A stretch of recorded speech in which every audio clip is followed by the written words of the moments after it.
बंदी छोड़ सतगुरु रामपाल जी परमेश्वर जी की जय हो। सत्साई भाई और बहनों, पुस्तक भोगेगा अपना कियारे, इसके ऊपर वीडियो बनाने की श्रृंखला जारी है।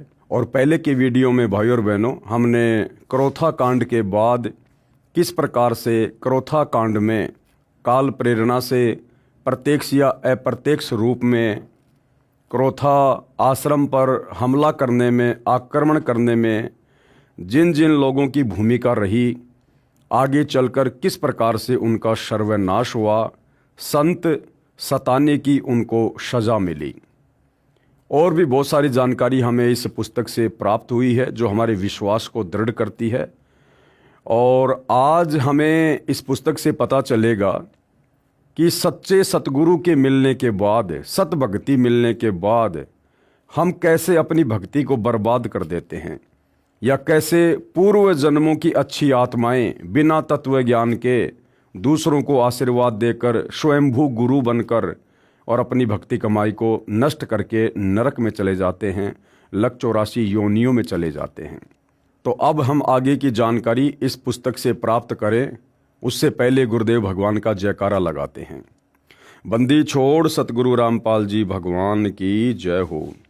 परमपिता परमात्मा, सारी सृष्टि के रचनहार, कुल मालिक, असंख्य ब्रह्मांडों के स्वामी, जगत गुरु, तीनों लोकों में प्रवेश करके सबका धारण पोषण करने वाले राजा धीराज, आत्माधार, नाथों के नाथ, देवों के देव महादेव, सर्वेश्वर, महेश्वर, मृत्युंजय, अजरो अमर, आदि अनादि सनातनी प्रभु, जगत पिता जगदीश्वर, श्री श्री 1008 की उपाधि के वास्तविक अधिकारी, अकाल मूरत, शब्द स्वरूपी राम वासुदेव, सर्वगतम ब्रह्म, परम पूज्य, प्रथम पूज्य, परम संत, परम पुरुष, परम धनी, परम दयालु, सत्य कबीर, हक्का कबीर, अल्लाहु कबीर, अल्लाहु अकबर, बाखबर, अल्लाह ताला, जगत के तारणहार, जगत के मुक्तिदाता, जगत के जगन्नाथ, हारे के सहारे, हिंदुओं के राम, मुसलमानों के अल्लाह, सिखों के वाहिगुरु, ईसाइयों के मसीह, दया के सागर दयानिधि, करुणा के सागर करुणानिधि, स्वयंभू परिभू, संकट मोचन, कष्ट हरण, मंगल करण, दुख भंजन, अविगत कबीर, निर्विकार निर्विषम परमात्मा, अलय अलेख सतगुरु, आदि अनादि सतगुरु, असली मर्यादा पुरुषोत्तम, असली राम, असली कृष्ण, असली घनश्याम, असली मुरारी, राजाओं के राजा, महाराजाओं के महाराजा, शहंशाहों के शहंशाह, सम्राटों के सम्राट, भगवानों के भगवान, अल्लाहों के अल्लाह, प्रभुओं के प्रभु, मसीहाओं के मसीह, सच्चे वाहिगुरु, बाबाओं के बाबा, पीरों के पीर, सेठों के सेठ, जगत सेठ, सावड़सा सेठ, सर्वगुण संपन्न, अनंत कोटि कलाओं के स्वामी, अनंत कोटि ब्रह्मांडों के नायक, योगियों में महायोगी, ध्यानियों में महाध्यानी, सिद्धों में परम सिद्ध, ज्ञानियों में तत्वज्ञानी, ब्रह्म ज्ञानी, महाज्ञानी, परम ज्ञानी, सर्वश्रेष्ठ ज्ञानी, विज्ञानी, युवा कबीर, समरथ कबीर, असमवात, अमित ओजा, सच्चे रहनुमा, करीम अल्लाह, सुभान अल्लाह, दुनिया के अंतिम पैगंबर, 8 सितंबर 1951 से गांव धनाना, जिला सोनीपत, हरियाणा, भारतवर्ष की पवित्र भूमि पे प्रकट रियल कल की भगवान श्री नारायण साकार हरि, श्री बाबा साहेब नूर अनंत परमात्मा, सच्चे दरवेश, सच्चे बाखबर, संत श्रोमणी सतगुरु रामपाल जी परमेश्वर जी के चरण कमल में साध संगति से जुड़े हुए देश विदेश से आप और हम सभी सत्सेवक भाई बहनों का अनंत कोटि दंडवत प्रणाम। तो चलते हैं पुस्तक भोगेगा अपना कियारे में आगे। भक्ति नाश का मुख्य कारण क्या है?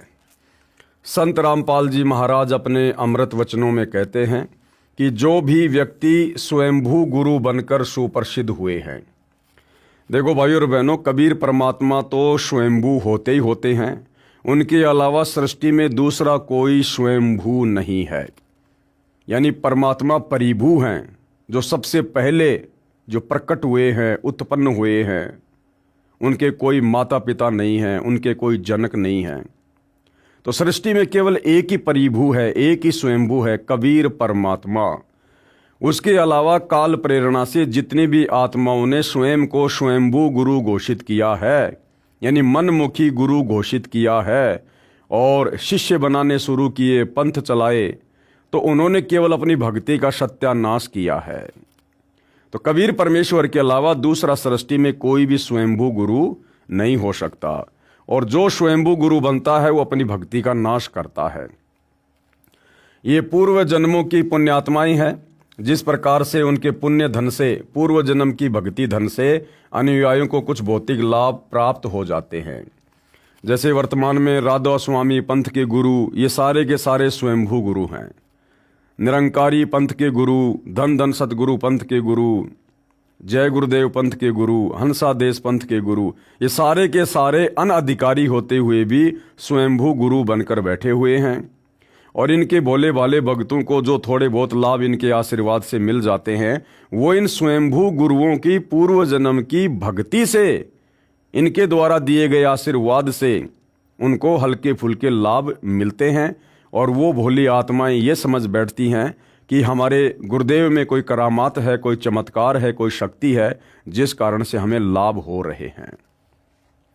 लेकिन बाद में इन स्वयंभू गुरुओं की भक्ति क्षीण हो जाती है, और जब इनकी भक्ति नष्ट होती है भाई और बहनों, खत्म होती है, उसके बाद इनकी दुर्गति होती है यहाँ भी, और मरने के बाद तो इनको नरक भोगना पड़ेगा, लक 84 में जाना ही जाना पड़ेगा। जैसे आप जी ने देखा होगा, राधा स्वामी पंथ का प्रवर्तक शिव दयाल, भाई और बहनों, अंत में शरीर त्यागने के बाद उसको भूत योनि प्राप्त हुई, वो उसको प्रेत योनि प्राप्त हुई। अपनी शिष्या बुक्की के अंदर वो प्रेत बनकर प्रवेश करके पहले की तरह चूरमा खाता था, पलंग पर बैठकर हुक्का पिया करता था। जय गुरुदेव पंथ के संचालक तुलसीदास जी, अंत समय में उनको कोढ़ हुआ, उनका एक हाथ पूरा कोढ़ से गल गया। अब जिनकी यही दुर्गति हुई है, सोचिए आगे उनके साथ में क्या होगा। लेकिन बाद में इन स्वयंभू गुरुओं की भक्ति क्षीण हो जाती है। जैसे इन्वर्टर की बैटरी चार्ज है, उससे पंखे भी चल रहे हैं, ट्यूब भी जग रही है, भले ही वर्तमान में चार्जर भी न लगा हो, परंतु संचित ऊर्जा के खर्च होने के बाद और आगे चार्जर न लगाने से एकदम बैटरी डिस्चार्ज हो जाती है तथा सर्व सुविधाएं बंद हो जाती हैं। यही दशा वर्तमान के सर्व पुण्यात्माओं स्वयंभू गुरुओं की है। अब भाई और बहनों, इन सभी स्वयंभू गुरुओं को यहाँ पर ये पुण्यात्मा शब्द से क्यों संबोधित किया गया है? क्योंकि ये भी कभी न कभी कबीर परमात्मा जब इस पृथ्वी पर रह रहकर सतगुरु रूप में, तत्वदर्शी संत के रूप में आते हैं, उस समय इन आत्माओं ने परमात्मा की शरण ग्रहण की थी, और उस समय इन्होंने मर्यादा में रहकर दान धर्म करके भक्ति कमाई इन्होंने अर्जित की थी, बैटरी अपनी चार्ज की थी। लेकिन आगे भक्ति मार्ग पर ठीक प्रकार ना चलने से, गलतियां कर देने से इन आत्माओं का मोक्ष नहीं हो पाया, और काल फिर आगे चलकर इनको किसी जन्म में, जब इनको मनुष्य जन्म प्राप्त होता है, उस पूर्व जन्म की तत्वदर्शी संत की शरण में आने के कारण जो बैटरी चार्ज हुई थी, उसके फलस्वरूप काल इनका दुरुपयोग करता है, इनको गुरु पद देता है और इनकी भी दुर्गति करवाता है, और अन्य आत्माओं को इनके पीछे लगवाकर शिष्यों के रूप में उनकी भी दुर्गति करवाता है। तो ये पूर्व जन्मों में कबीर परमात्मा की शरण में रह चुके होते हैं, इसलिए इनको पुण्यात्माओं शब्द से संबोधित किया है। यही दशा वर्तमान के सर्व पुण्यात्माओं स्वयंभू गुरुओं की है।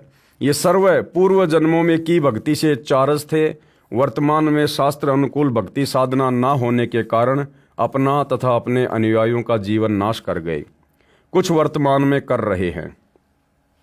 जय गुरुदेव पंथ मथुरा का संत श्री तुलसीदास साहिब जी पूर्व जन्म के बहुत ही पुण्यकर्मी प्राणी हैं। ये श्री शिवदयाल सिंह जी से भी अधिक भक्ति धन युक्त हैं।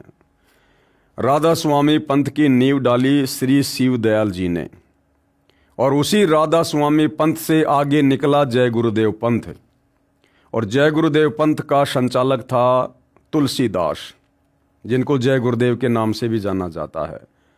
तो यहाँ पर गुरुदेव कह रहे हैं कि राधा स्वामी पंथ के प्रवर्तक शिवदयाल से भी ज़्यादा अच्छी भक्ति धन युक्त आत्मा कौन थी? जय गुरुदेव पंथ का संचालक तुलसीदास। लेकिन भाई और बहनों, पूर्व जन्म की सारी भक्ति कमाई अपने अनुयायियों को स्वयंभू गुरु बनकर आशीर्वाद दे देकर खर्च कर दी, बैटरी डिस्चार्ज कर दी और अंत में कोढ़ी होकर मरा। शरीर में कोढ़ हुआ, पूरा हाथ उनका कोढ़ से गड़ा। तो सोचो, जिसका ये लोक सुखी नहीं उसका परलोक क्या होगा। अगर गुरु की ये दशा हुई है तो उनके शिष्यों की क्या दशा होगी। परंतु वर्तमान में साधना शास्त्र अनुकूल ना होने से अपनी पुण्यों का नाश कर लिया है। अब इनकी बैटरी पूर्ण रूप से डिस्चार्ज हो चुकी है। जिस समय 7 सितंबर 1971 में इन्होंने भविष्यवाणी की है, 7 सितंबर 1971 में इन्होंने क्या भविष्यवाणी की थी, जो आपको पहले दिखाया था पिछले वीडियो में, कि वह अवतारी महापुरुष जिसकी लोग प्रतीक्षा कर रहे हैं वो आज 7 सितंबर 1971 को पूरा 20 वर्ष का हो चुका है, जो भविष्यवाणी केवल और केवल सतगुरु रामपाल जी पर फिट बैठती है। जिस समय 7 सितंबर 1971 में इन्होंने भविष्यवाणी की है, जो पुस्तक जय गुरुदेव की अमरवाणी के पेज नंबर 50 तथा 59 पर अंकित है, जिसमें एक अवतार की जानकारी दी है कि पृष्ठ 59 पर दिनांक 28 अगस्त 1971 को की गई भविष्यवाणी का कुछ अंश इस प्रकार है। महापुरुष का जन्म भारतवर्ष के एक छोटे से गांव में हो चुका है और वह व्यक्ति मानव इतिहास का सबसे महत्वपूर्ण व्यक्ति बनेगा। उसे जनता का इतना बड़ा समर्थन प्राप्त होगा कि आज तक किसी को नहीं मिला है। वह महापुरुष नए सिरे से विधान को बनाएगा और वह विश्व के संपूर्ण देशों पर लागू होगा। उसका एक झंडा होगा, यानी एक छत्र उसका साम्राज्य होगा पूरे विश्व पर। उसकी एक भाषा होगी, यानी उन्हीं का तत्व ज्ञान पूरे विश्व में होगा। पूरी दुनिया उन्हीं की भक्ति करेगी। कृपया देखें फोटोकॉपी पुस्तक जय गुरुदेव की अमरवाणी भाग 2 के पेज नंबर 50-59 की, इसी पुस्तक के पेज नंबर 81 से 82 पर। पृष्ठ 50 पर दिनांक 7 सितंबर 1971 की भविष्यवाणी का कुछ अंश इस प्रकार है। अवतारी शक्तियों का जन्म हो गया है। वह अवतार जिसकी लोगों को प्रतीक्षा है, यानी सतगुरु रामपाल जी के विषय में भविष्यवाणी है कि वह अवतार जिसकी लोगों को प्रतीक्षा है 20 वर्ष का हो चुका है। 1971 में इन्होंने भविष्यवाणी की और सतगुरु रामपाल जी का इस धरती पर आगमन 8 सितंबर 1951 को हुआ। और जिस समय इन्होंने 7 सितंबर 1971 को भविष्यवाणी की, सतगुरु रामपाल जी पूर्णतया कंप्लीट 20 वर्ष के लीला में जीवन के हो चुके थे। अभी ऊपर से आदेश बताने के लिए नहीं हो रहा है। क्या कहा? यदि उसका पता बता दूं तो लोग उसके पीछे पड़ जाएंगे। अभी ऊपर से आदेश बताने के लिए नहीं हो रहा है। मैं समय का इंतजार कर रहा हूं। समय आते ही सबको सब कुछ मालूम हो जाएगा और वो समय बहुत नज़दीक है भाई और बहनों। सन 2028 के बाद पूरे विश्व को पता चलेगा कि वो महापुरुष कौन है। विवेचन कर रहे हैं गुरुदेव भगवान। संत रामपाल जी महाराज का जन्म 8 सितंबर 1951 को गांव धनाना, जिला सोनीपत, प्रांत हरियाणा, भारत में किसान जाट परिवार में हुआ। दिनांक 7 सितंबर 1971 को संत रामपाल जी महाराज की आयु, यानी लीला में आयु, ठीक 20 वर्ष की थी। 8 सितंबर 1971 को 21वां वर्ष प्रारंभ होता है। श्री तुलसीदास जी, जो जय गुरुदेव पंथ मथुरा के वर्तमान में गुरु पद पर विराजमान हैं, वर्तमान में तो वो परलोक सिधार गए हैं, क्योंकि जिस समय पुस्तक लिखी गई थी उस समय तक वो शरीर में थे, जीवित थे। उन्होंने जो भविष्यवाणी की है वह संत रामपाल जी महाराज पर खरी उतरती है। इसके साथ साथ संत रामपाल जी महाराज का आध्यात्मिक ज्ञान अद्वितीय है, इसलिए सर्व संसार में विख्यात होगा। संत रामपाल जी महाराज ने सर्व संतों तथा पंथों की भक्ति विधि पर सवाल उठाए हैं कि इन सभी की साधना यानी भक्ति व्यर्थ है। इनके द्वारा बताए भक्ति के नाम मोक्षदायक नहीं हैं। जिन संतों को परमेश्वर मिला उन्होंने जो साधना की, हम सर्व को वही साधना करनी पड़ेगी। परमेश्वर प्राप्त संतों ने जो नाम जाप किए, जिनसे उनका मोक्ष हुआ, वे मंत्र वर्तमान में संत रामपाल जी महाराज के अतिरिक्त किसी के पास नहीं हैं। यदि श्री तुलसीदास जी जय गुरुदेव पंथ मथुरा वाले की दिव्य दृष्टि काम करती है तो बताएं कि वास्तव में वह महापुरुष संत रामपाल जी महाराज है या कोई अन्य है। हमें तो 100% विश्वास है कि संत रामपाल जी महाराज जी ही वह महापुरुष अवतार हैं जिसके विषय में सर्व भविष्य वक्ताओं ने भविष्यवाणियाँ की हैं। एकमात्र संत रामपाल जी महाराज ने ही अपने अनुयायियों की शराब, तमाकू, मांस, चोरी, रिश्वतखोरी आदि आदि सर्व बुराइयां छुड़वाई है। श्री तुलसीदास साहिब जी मथुरा में जय गुरुदेव पंथ के वर्तमान प्रमुख ने तथा अन्य भविष्य वक्ताओं ने केवल इतना कार्य किया है, जैसे खगोल भूगोल का ज्ञाता ये बताए कि कल सूर्य 6:45 पर उदय होगा। सूर्य को तो उदय होना ही था, चाहे कोई बताए या ना बताए। सूर्य उदय हो चुका हो, सामने धुंध के बादल छाए हों, कोई व्यक्ति बच्चों को बताए कि सूर्य उदय हो चुका है, समय आने पर दिखाई देगा। सूर्य कहाँ पर है ये बताने में असमर्थ व्यक्ति कहता है कि जब धुंध के बादल हट जाएंगे अपने आप सूर्य दिखाई देगा। सूर्य तो उदय है, वह दिखाई भी देगा, चाहे कोई बताए ना बताए। अर्थात सतगुरु रामपाल जी का प्रकाश, उनके आध्यात्मिक ज्ञान का प्रकाश, उनकी ख्याति पूरे विश्व में होगी। उसके लिए चाहे कोई भविष्यवाणी करे या ना करे, जो समय उन्होंने स्वयं निर्धारित किया हुआ है, समय पर वो सर्व कार्य जो है बिल्कुल परफेक्ट तरीके से होंगे। वह दिखाई भी देगा, चाहे कोई बताए ना बताए। ऐसी भविष्यवाणी श्री तुलसीदास साहिब मथुरा में जय गुरुदेव पंथ के वर्तमान मुखिया की है। अब सूर्य उदय हो चुका है। यदि तुलसीदास जी आंखें, दिव्य दृष्टि अब भी काम कर रही है तो बताएं कि सूर्य अर्थात वह अवतार महापुरुष कहाँ पर है। यदि श्री तुलसीदास साहिब ये बताने में असमर्थ हैं कि वह अवतारी पुरुष कौन है, तो उनकी पूर्व जन्म की भक्ति शक्ति पूर्ण रूप से क्षीण हो चुकी है। दूसरा कारण देखो भाइयों और बहनों, क्योंकि परमात्मा की बहुत बड़ी एक रजा होती है। दूसरी बात, परमात्मा ने तुलसीदास जी से ये पूर्णतया खुलासा भी नहीं करवाना था कि भाई वो संत वर्तमान में कौन है, क्योंकि भाइयों और बहनों ये ज्ञान मार्ग है। श्रद्धालु बड़े भोले होते हैं, आत्म कल्याण के लिए जुड़े होते हैं, और जय गुरुदेव पंथ में करोड़ों की संख्या में लोग हैं। अगर तुलसीदास जी ये बता देते कि भाई वो महापुरुष संत रामपाल जी है जो शतलोक आश्रम बरवाला में बैठा है, वहाँ चले जाओ और अपनी आत्मा का कल्याण करवाओ। भाइयों और बहनों, करोड़ों की संख्या में लोग जय गुरुदेव पंथ को छोड़ छोड़कर शतलोक आश्रम बरवाला में आ जाते। और भाइयों और बहनों, वो केवल इस आधार से आते कि हमारे गुरु ने कह दिया इसलिए हम यहां आ गए हैं, ना कि वो ज्ञान को समझ कर आते। और बिना ज्ञान को समझे भाइयों और बहनों, फिर उनकी हालत वही हो जाती जैसा कि बरवाला कांड 2014 के बाद काफी संख्या में भक्तों की हुई। यानी ज्ञान संपूर्ण हुआ नहीं, हृदय नहीं छिदाए, देखा देखी भक्ति का रंग ने ठहराए। तो सतगुरु रामपाल जी को ज्ञानी आत्माओं की आवश्यकता है, जो ज्ञान को आधार बनाकर भक्ति मार्ग से जुड़ें और आगे मर्यादाओं में रहकर भक्ति करें, अपनी आत्मा के कल्याण को लक्ष्य बनाकर चलें। देखा देखी वाली भीड़ की उनको आवश्यकता नहीं है। तो कुछ जगहों पर परमात्मा की भी मर्जी होती है, उनकी मर्जी के हिसाब से सारे कार्य होते हैं। क्योंकि 7 सितंबर 1971 को उनकी दिव्य दृष्टि ने सही कार्य किया था, जिसमें उन्होंने कहा है, पुस्तक जय गुरुदेव की अमरवाणी भाग 2 पेज 50 तथा 59 पर, कि महापुरुष का जन्म भारतवर्ष के एक छोटे से गांव में हो चुका है।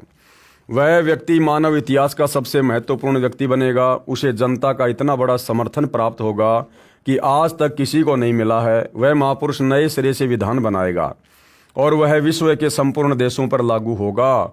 उसका एक झंडा होगा, उसकी एक भाषा होगी। यह विवरण पेज नंबर 59 पर है तथा पृष्ठ 50 पर कहा है कि वह अवतार जिसकी लोग प्रतीक्षा कर रहे हैं 20 वर्ष का हो चुका है। भविष्यवाणी समाप्त। संत रामपाल जी महाराज का जन्म गांव धनाना, जिला सोनीपत, हरियाणा, भारतवर्ष में 8 सितंबर 1951 को एक जाट किसान परिवार में हुआ। जय गुरुदेव पंथ मथुरा के मुखिया श्री तुलसीदास साहिब के अनुसार 7 सितंबर 1971 को संत रामपाल जी महाराज ठीक 20 वर्ष के हुए थे तथा 8 सितंबर से उनके शरीर की आयु का 21वां वर्ष प्रारंभ हुआ था। संत रामपाल जी महाराज अपने प्रवचनों में बार बार प्रार्थना करते हैं कि वर्तमान के सभी गुरुजन कृपया ध्यान दें, आप जी शास्त्र विधि विरुद्ध साधना कर तथा करवा रहे हैं। यानी वर्तमान में सतगुरु रामपाल जी के अलावा किसी भी संत, महंत, मंडलेश्वर, आचार्य, शंकराचार्य के पास में शास्त्र अनुकूल सत साधना नहीं है, जिससे जन्म मरण का रोग कटे, जिससे 184 योनियों की कठिनाइयों से जीव बच सके। आप बहुत बड़े मानव समाज के जीवन के नाशक बन रहे हो। कौन? ये नकली स्वयंभू गुरु। आप भी तथा आपके अनुयायी अपना अनमोल मानव जीवन नष्ट कर रहे हैं। सर्व वर्तमान के गुरुजन महापाप के भागी बन रहे हो। आप जी को पाप के भार से मुक्त होने का रास्ता भी संत रामपाल जी महाराज जी ही बताते हैं कि आप संत रामपाल जी महाराज जी के द्वारा बताए आध्यात्मिक ज्ञान को गहराई से जानो। फिर अपने शिष्यों से कह दो कि हमने आप जी को जो भक्ति दिशा दी है वह अधूरी है। हमारा उद्देश्य तो था कि आपको मुक्ति दिलाएं, परंतु हमें तत्व ज्ञान नहीं था। अब सर्व भगत संत रामपाल जी महाराज के पास जाओ तथा दीक्षा ग्रहण करो। इस प्रकार कहने से वो संत जन भार मुक्त हो जाते हैं। भले फिर उसके बाद शिष्य उसको छोड़कर संत रामपाल जी के पास जाएं ना जाएं, लेकिन यदि वो स्वयंभू गुरु अपने ऊपर से उन नकली शिष्यों का भार उतारना चाहता है तो वो यदि ये बात कह देता है सार्वजनिक तौर पर संगत को कि भाई मेरे पास में शास्त्र अनुकूल सत भक्ति नहीं है, मेरे पास में आधा अधूरा ज्ञान है, और यदि आप लोगों को पूर्ण मुक्ति चाहिए तो वर्तमान में पूर्ण संत सतगुरु रामपाल जी है, आप उनकी शरण में जाओ, मैं भी उनकी शरण में जा रहा हूं। तो इतना कह देने मात्र से भाई और बहनों और सतगुरु रामपाल जी से उपदेश लेते ही वह संत पूर्णतया अपने शिष्यों से भार मुक्त हो जाता है। परंतु जय गुरुदेव जी ने ऐसा नहीं किया। इस प्रकार कहने से गुरुजन पाप के भार से मुक्ति प्राप्त कर लेंगे, फिर स्वयं भी अपना कल्याण कराएं। वह संत रामपाल जी महाराज जी के पास आकर नाम दीक्षा ग्रहण करें। संत रामपाल जी महाराज कहते हैं कि सर्व संत तथा भगतजन जो दिशा भ्रष्ट हैं, मुझदास के पास आओ, अभिमान बड़ाई को त्यागो, मुझे अपना बच्चा जानकर अपने जन्म मृत्यु के दीर्घ रोग का नाश कराओ। जैसे किसी का बच्चा डॉक्टर बन जाता है, उसके पास उपचार के लिए जाने में संकोच कैसा, वह डॉक्टर बच्चा तो अपने माता पिता भाई बहन तथा छोटे बड़े सर्व समाज के व्यक्तियों का उपचार करता है। ठीक इसी प्रकार संत रामपाल जी महाराज के पास जन्म मृत्यु के रोग को नाश करने की जड़ी सतनाम जो 2 अक्षर का है तथा सारनाम जिसे आदि नाम भी कहते हैं, डॉक्टर के पास दूसरे डॉक्टर भी तो अपना उपचार कराने आते हैं। इसमें मान बढ़ाई का प्रश्न नहीं है। संत रामपाल जी महाराज अपने प्रवचनों में बताते हैं कि जब यह तत्व ज्ञान वर्तमान गुरुओं को समझ आ जाएगा तो इनके सामने काल एक और बाधा खड़ी करेगा कि हमारा सर्व जीवन इस साधना में व्यतीत हो गया, अब हमारा कल्याण कैसे होगा। यदि गुरु बदल लिया तो हम घर के रहे ना घाट के। उन्हें इस शंका के समाधान के लिए एक उदाहरण है। महर्षि रामानंद पंडित जी, महर्षि रामानंद पंडित जी, भाई उनसे बड़े गुरु, उनसे बड़े दार्शनिक, उनसे बड़े ज्ञाता वेदों के, गीता के, पुराणों के आज वर्तमान में देश के चारों शंकराचार्य भी नहीं है। और उस पंडित रामानंद ने ज्ञान समझ में आने के बाद समाज को, मान बढ़ाई को, अहंकार को एक कोने में पटक दिया और कबीर परमेश्वर जी उनको गुरु धारण किया। जबकि कबीर जी की उस समय शरीर की लीला में आयु मात्र 5 वर्ष की थी और पंडित रामानंद जी का पूरे विश्व में बोलबाला था। उस समय 104 वर्ष के थे वो, लेकिन उन्होंने अपना आत्म कल्याण देखा, मोक्ष देखा, समाज नहीं देखा, मान बढ़ाई नहीं देखी। महर्षि रामानंद पंडित जी जिस समय 104 वर्ष के हो चुके थे, उस समय परमेश्वर कबीर जी ने उनको तत्व ज्ञान समझाया तथा सतलोक में अपनी समर्थता से परिचित कराया। उस समय स्वामी रामानंद जी ने 1400 ऋषि शिष्य बना रखे थे जो अन्य स्थानों पर प्रचार किया करते थे। तब महर्षि रामानंद जी ने यह प्रश्न परमेश्वर कबीर जी के समक्ष किया था कि हे परमेश्वर, अब मेरा क्या होगा। यानी पूरी जिंदगी सैकड़ों वर्ष की मैंने इसी शास्त्र विरुद्ध साधना में बिता दी, अब मेरे पास में जीवन शेष नहीं है, अब मेरा कल्याण कैसे होगा। यदि मैं आपसे उपदेश ले लूं तो मेरी पूर्व साधना का क्या होगा। अब आयु बहुत ही कम शेष है, आप वाली भक्ति कैसे कर पाऊंगा, कहीं मैं घर का रहूं ना घाट का। तो परमेश्वर कबीर जी ने उस पुण्यात्मा की शंका का समाधान इस प्रकार किया था। कैसे? उस समय परमेश्वर कबीर जी की लीला में आयु 5 वर्ष की थी। परमेश्वर कबीर जी ने कहा, स्वामी जी, जैसे बच्चा 10वीं कक्षा में पढ़ रहा है, उसको आगे की शिक्षा का ज्ञान न हो तो उसे कहें कि आप आगे की उच्च कक्षा में प्रवेश पाओ। वह बच्चा कहे कि मेरी पीछे की पढ़ाई का क्या होगा। तो ये प्रश्न अबोध बच्चे ही किया करते हैं। फिर परमेश्वर कबीर जी ने कहा, स्वामी जी, यानी कबीर परमेश्वर जी ने मर्यादा बनाए रखने के लिए महर्षि रामानंद जी को गुरु बना लिया था, इसलिए स्वामी शब्द से संबोधित कर रहे थे। यह आध्यात्मिक मार्ग है। मर्यादा में रहकर भक्ति करने से आध्यात्मिक लाभ शीघ्र ही प्राप्त हो जाता है। मैं यानी कबीर परमेश्वर यानी 5 वर्ष की लीला में आयु में उस समय कबीर परमात्मा ने कहा कि मैं कबीर परमेश्वर आपको सत्य नाम जो 2 अक्षर का है, जिसमें एक ओम तथा दूसरा तत् जो सांकेतिक है, वो दूंगा, जिसके एक सुमरण से इतनी भक्ति धन प्राप्त होता है कि 14 लोक की कीमत भी कम रह जाए। यानी रामानंद जी ने शास्त्र विरुद्ध साधना करके जो भक्ति कमाई, जो भक्ति धन सैकड़ों वर्ष की उम्र में नहीं जोड़ा था, उससे कहीं ज्यादा भक्ति धन कबीर परमेश्वर से सतनाम लेकर मर्यादा में रहकर एक सुमरण करने से प्राप्त हो जाता है। सतनाम पालड़े रंग होरी हो, 14 लोक चढ़ावे राम रंग होरी हो। यानी एक तराजू के एक पालड़े में वो सतनाम जो 2 अक्षर का है वो रख दो, और एक पालड़े में 14 लोक वो चढ़ा दीजिए, तो भी सतनाम वाले पालड़े का वजन ज्यादा रहेगा। इतनी कीमत उस मंत्र की है। 3 लोक पाशंग धरे रंग होरी हो, तो ना तुले तुलाया राम रंग होरी हो। कबीर परमेश्वर जी ने फिर कहा कि हे स्वामी जी, जीवन तो थोड़ा ही भला जो सत सुमरण होय, अगर सच्चा नाम मिल जाए तो लंबे चौड़े जीवन की आवश्यकता नहीं है। लाख वर्ष का जीवना लेखे धरे न कोई।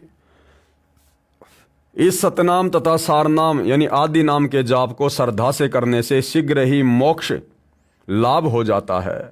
इस मंत्र के बिना चाहे लाख वर्ष की गलत साधना करते रहो, कोई लाभ नहीं है।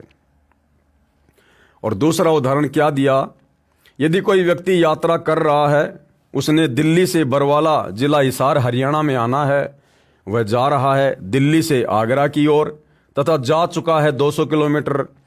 वहां कोई उसे कहे कि आपकी दिशा ठीक नहीं है, आप विपरीत मार्ग पर जा रहे हो, उस यात्री को विचार करना चाहिए कि सामने वाले व्यक्ति ने ऐसा क्यों कहा। यदि आपको विश्वास नहीं आया हो तो मानचित्र देखना चाहिए। सर्व जांच करने के पश्चात यात्री को पता चला कि वास्तव में मेरा मार्ग गलत है। फिर वह यात्री ये कहे कि मैंने इतना रास्ता 200 किलोमीटर तय कर लिया, इसको कैसे छोड़ूं, इतना समय लगा दिया, इसका क्या बनेगा। क्या बुद्धिमान व्यक्ति यह प्रश्न करेगा? नहीं, वह यात्री उस व्यक्ति का धन्यवाद करेगा जिसने सावधान किया तथा सही मार्ग बताया। उपरोक्त प्रथम उदाहरण में स्वामी रामानंद जी वेदों तथा श्रीमद् भगवद गीता व पुराणों को आधार मानकर साधना कर रहे थे।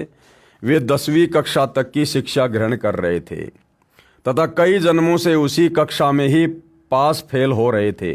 उनके लिए कहा गया है कि उन्हें आगे की शिक्षा ग्रहण करने के लिए पूर्व विद्यालय तथा पूर्व गुरु त्यागने होंगे तथा आगे की शिक्षा परमेश्वर कबीर जी सत्य पुरुष ने स्वयं तत्वदर्शी संत के रूप में आकर बताई है, जो जन्म मरण से पूर्ण मुक्ति दिलाती है, जो महर्षि रामानंद जी ने सहर्ष स्वीकार की।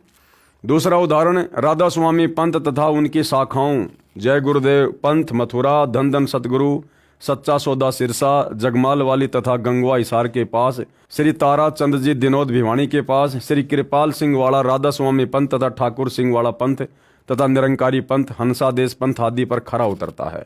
इन पंथों का मार्ग न तो परमेश्वर कबीर जी के अनुसार सतलोक प्राप्ति का है, न ही ब्रह्मा विष्णु तथा शिव जी आदि देवताओं व ब्रह्म यानी क्षर पुरुष वाला है, जो 10वीं तक की शिक्षा है। इसलिए इनका मार्ग विपरीत होने से लाभदायक नहीं है।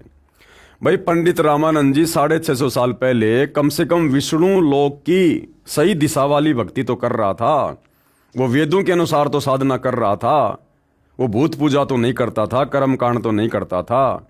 लेकिन वर्तमान के जितने भी संत और पंथ हैं, ये तो ब्रह्मा विष्णु महेश तक की भक्ति भी ढंग से नहीं कर रहे और ना इस काल की इस ब्रह्म की भक्ति ढंग से कर रहे। इनके तो टोटल भक्ति विधि शास्त्रों के विपरीत है। इन सब से निवेदन है कि कृपया पुनर्विचार करें तथा सतलोक आश्रम बरवाला जिला हिसार हरियाणा में पहुंचकर जगत गुरु तत्वदर्शी संत रामपाल जी महाराज से दीक्षा स्वयं भी लें तथा अपने शिष्यों को भी आदेश दें कि आप सभी भक्तजन सतलोक आश्रम बरवाला में जाकर यथार्थ भक्ति मार्ग ग्रहण करें।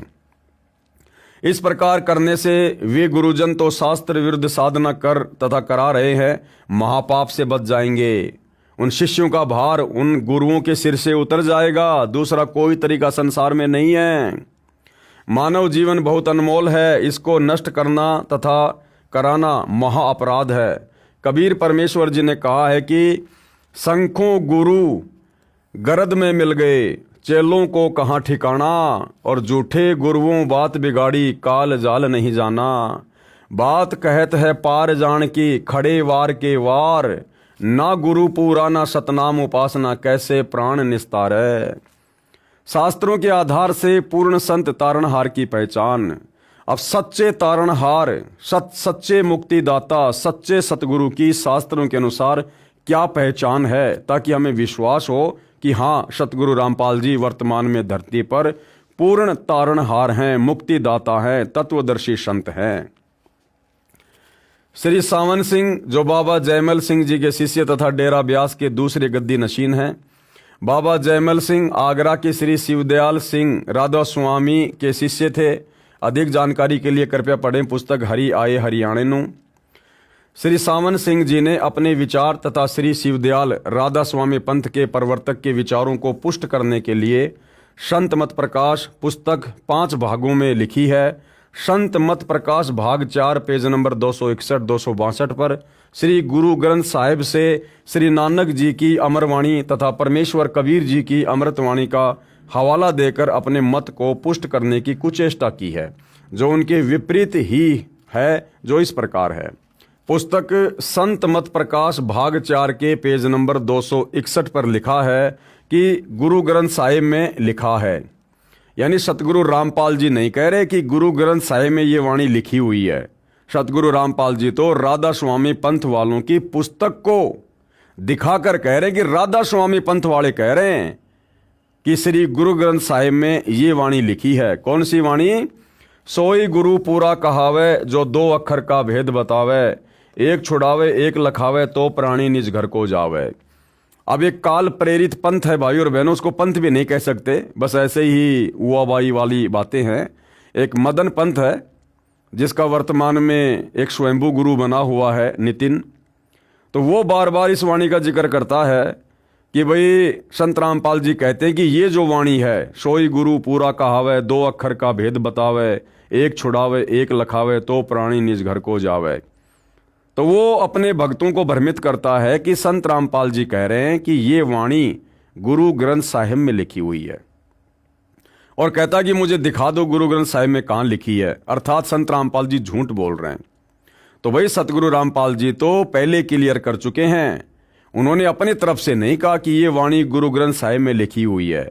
संत रामपाल जी तो ये कह रहे हैं कि राधा स्वामी पंथ के गुरुओं ने अपनी पुस्तकों में, यानी संत मत प्रकाश भाग 4 में, और पेज नंबर भी लिख के बता दिया 261 पर, उन गुरुओं ने लिखा है कि ये वाणी गुरु ग्रंथ साहिब में लिखी हुई है, ना कि सतगुरु रामपाल जी कह रहे हैं कि सोई गुरु पूरा कहावे, जो 2 अक्षर का भेद बतावे, एक छुड़ावे एक लखावे, तो प्राणी निज घर को पावे। जे तू पढ़्या पंडित बिन दोय अक्षर बिन दोय नावा, प्रणवत नानक एक लंगाए, जेकर सच समावा। फिर परमेश्वर कबीर साहिब जी की वाणी का हवाला देकर लिखा है कि कबीर जी भी यही कहते हैं, क्या कहे कबीर अक्षर दोय भाक, होएगा कसम तो लेगा राख। यानी सच्चा सतगुरु होगा तो तुझे मुक्ति दिला देगा, अगर उसके कहे अनुसार वो 2 अक्षर सतनाम के जाप करेगा तो। फिर पृष्ठ 262 पर संत मत प्रकाश भाग 4 पर श्री नानक जी की वाणी का हवाला दिया है, जो इस प्रकार है। वेद कतेब सिमरत सब सासत, इन पढ़्या मुकत न होई, एक अक्षर जो गुरुमुख जापे, तिसकी निर्मल सोई। उपरोक्त वाणियाँ स्वयं कबीर परमेश्वर जी तथा परमात्मा प्राप्त संत नानक देव जी की हैं। इसका अनुवाद व भावार्थ श्री सावन सिंह जी ने गलत किया है, कहा है कि वे 2 अक्षर पार ब्रह्म में आगे जाकर मिलेंगे। राधा स्वामी पंथ के संत तथा शाखाओं के संत 5 नाम ररंकार, ओंकार, ज्योति निरंजन, सोहम तथा सतनाम तथा अकाल मूर्ति, सत्य पुरुष, शब्द स्वरूपी राम व राधा स्वामी नाम दान करते हैं। 2.5 घंटे सुबह व 2.5 घंटे शाम हठ योग करने से मोक्ष बताते हैं। जो साधना किसी भी परमात्मा प्राप्त संत तथा परमेश्वर कबीर जी की अमर वाणी से मेल नहीं खाती है। पूर्वोक्त अमृतवाणी में श्री नानक जी तथा परमेश्वर कबीर जी ने स्पष्ट किया है कि तारणहार परम संत वही है जो 2 अक्षर का भेद बताता है, यानी जिसके पास में शतनाम का भेद हो। शतनाम में 2 अक्षर होते हैं, केवल शतनाम। शतनाम ये कोई जाप मंत्र नहीं है। शतनाम तो संकेत है सच्चे नाम की तरफ, जो 2 अक्षर का भेद बताता है, क्योंकि 2 अक्षर का जाप करने को कहा है।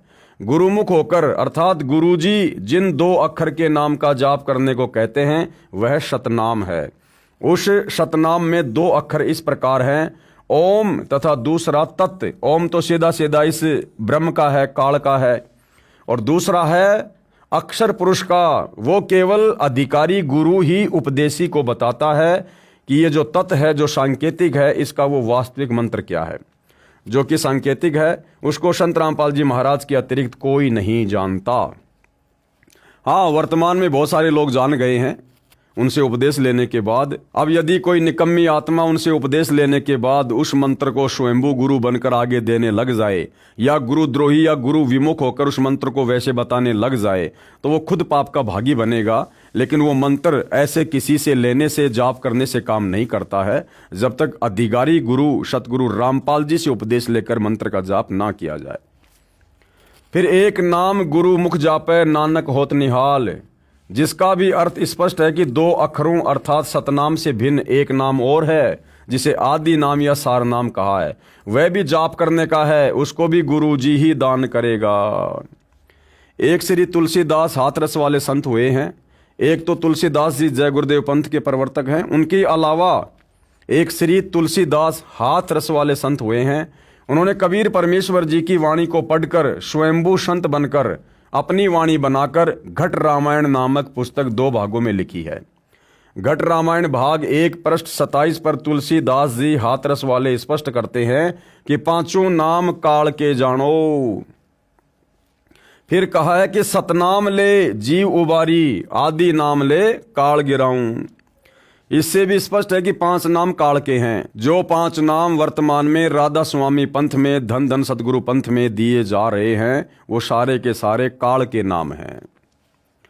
इससे भी स्पष्ट है कि 5 नाम काल के हैं।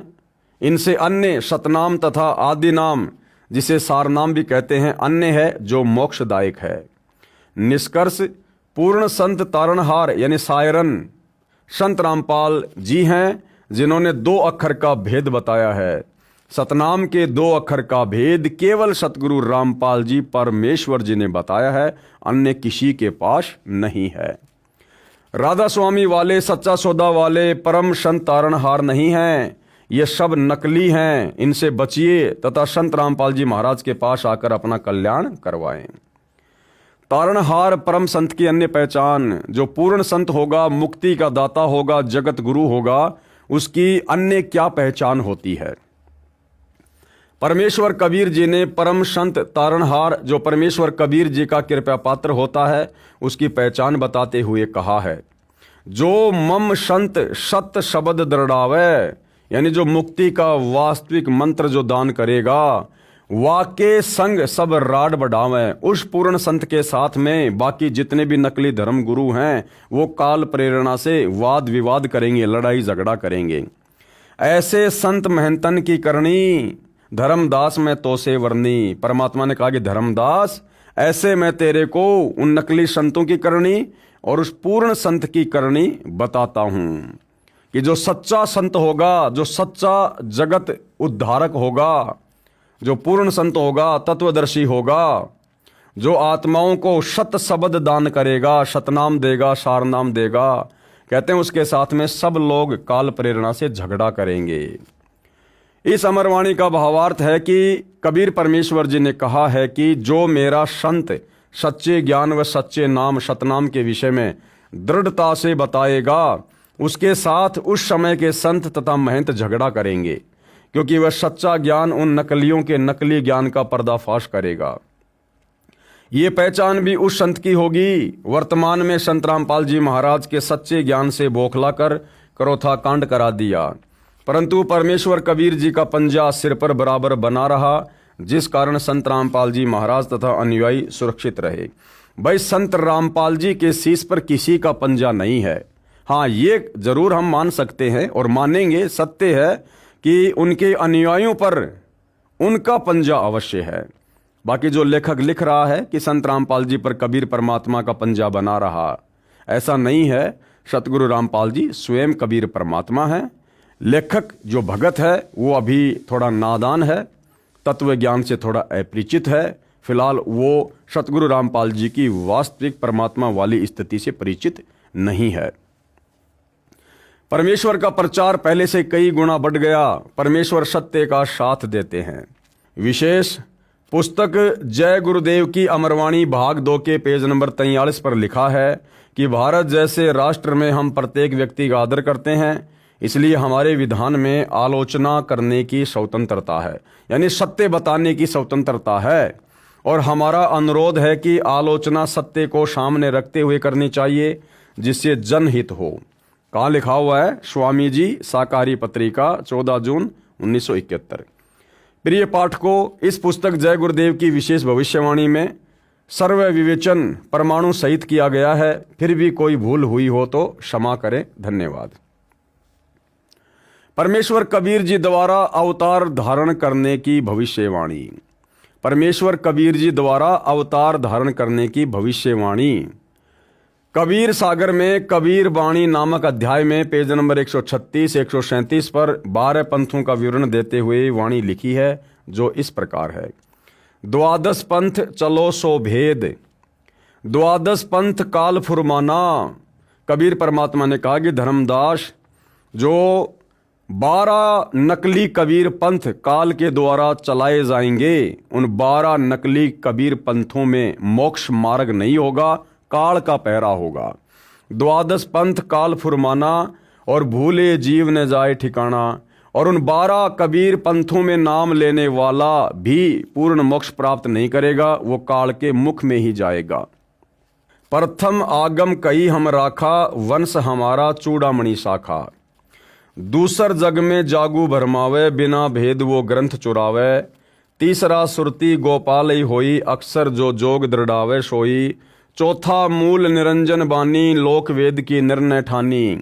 पंचम पंथ टकसार भेद ले आवे, नीर पवन को संधि बतावे।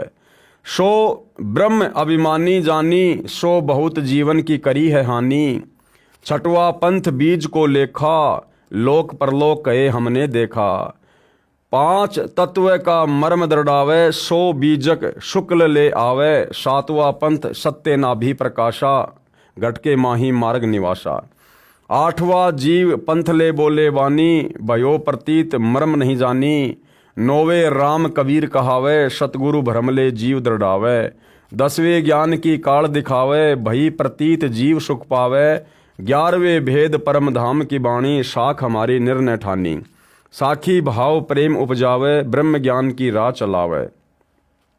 3 में वंश अंश अधिकारा, 3 में 100 शब्द होय निर्धारा।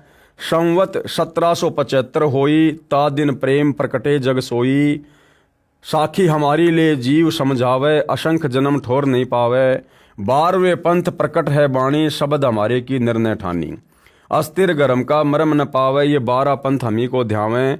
12वें पंथ हम ही चल आवें। फिर कबीर परमात्मा ने क्या कहा कि आगे चलकर उस 12वें पंथ में मैं कबीर खुद ही आऊंगा। 12वें पंथ हम ही चल आवें, सब पंथ मेट एक ही पंथ चलावें। उपरोक्त वाणी में 12 पंथों का विवरण किया है तथा लिखा है कि संवत 1775 में प्रभु का प्रेम प्रकट होगा तथा हमारी वाणी प्रकट होवेगी।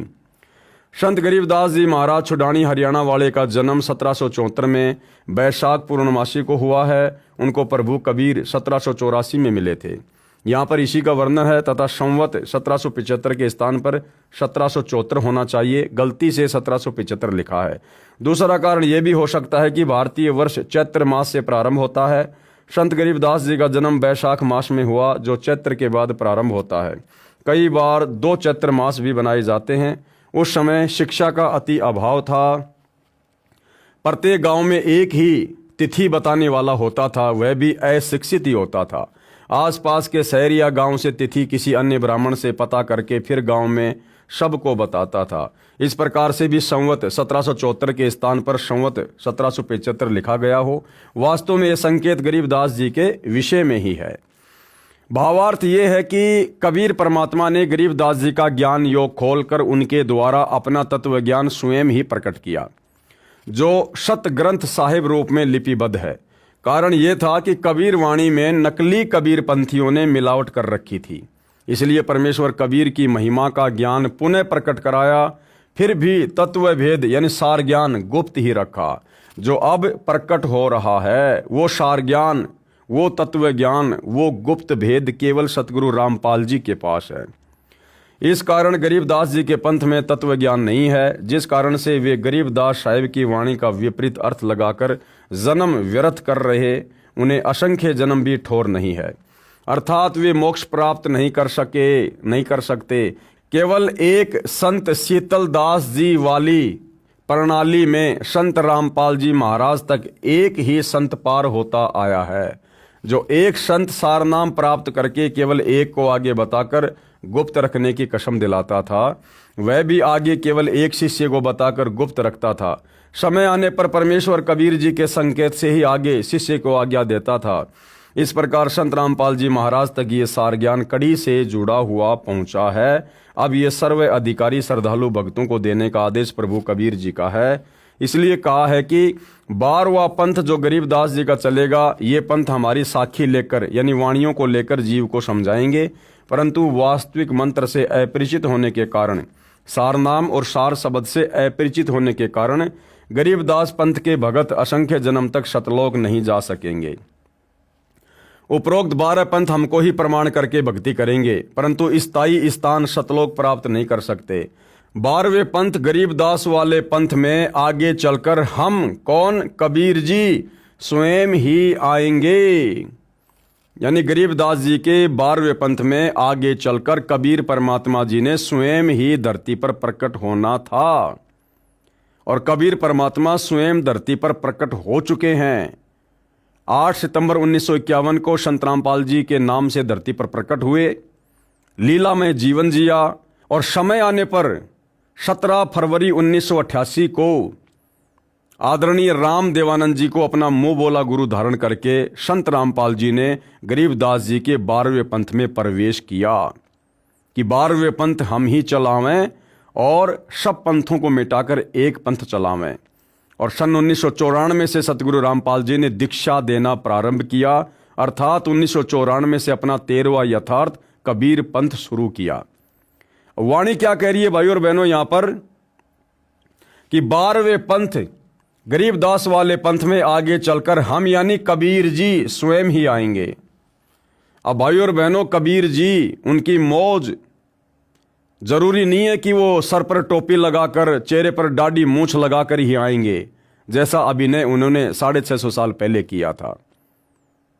वर्तमान में संत रामपाल जी के नाम से और अपने वास्तविक कबीर रूप में धरती पर प्रकट हैं और अपना यथार्थ 13वां पंथ शुरू कर चुके हैं। 12वें पंथ गरीबदास वाले पंथ में आगे चलकर हम यानी कबीर जी स्वयं ही आएंगे तथा सब 12 पंथों को मिटाकर एक ही पंथ चलाएंगे। उस समय तक सार शब्द छुपा कर रखना है।